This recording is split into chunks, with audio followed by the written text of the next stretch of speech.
अमरावती शहराच्या पाणी पुरवठ्यासाठी मोर्शी येथील अप्पर वर्धा धरणावरून नवीन पाईपलाईन टाकण्याचं काम वेगाने सुरू आहे। 850 कोटी रुपयांच्या या प्रकल्पामधील सुमारे 30% काम पूर्ण झाल्याची माहिती समोर आली आहे। जुनी पाईपलाईन वारंवार फुटत असल्यामुळे अमरावती आणि बडनेरा शहराचा पाणी पुरवठा अनेक दिवस खंडित होता। मात्र नवीन पाईपलाईन पूर्ण झाल्यानंतर नागरिकांना वारंवारच्या पाणी टंचाई आणि मानसिक त्रासातून मोठा दिलासा मिळणार आहे।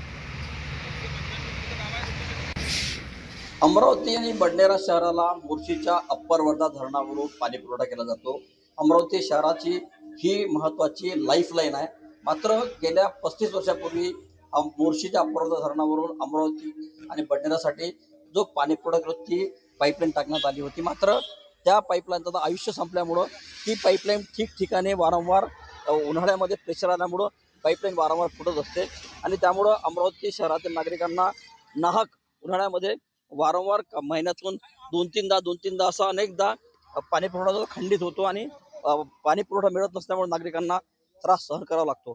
मात्र मोर्शीच्या अप्पर वर्धा धरणावरून ते अमरावतीपर्यंत जवळ 55 किलोमीटरची ही पाईपलाईन जी आहे ती पाईपलाईन टाकण्याचं काम जे आहे आता सुरू झालेलं आहे। आपण पाहू शकतो हे मोठे मोठे पाईप जे आहे ते इंदोरच्या फॅक्टरीतून या ठिकाणी आणण्यात आलेला आहे आणि अमरावती मोर्शीवरून जो अमरावतीकडे जाणारा जो रस्ता आहे त्या रस्त्यावर सगळे हे पाईप आणलेले आहे आणि हे जवळपास 865 कोटीची योजना आहे।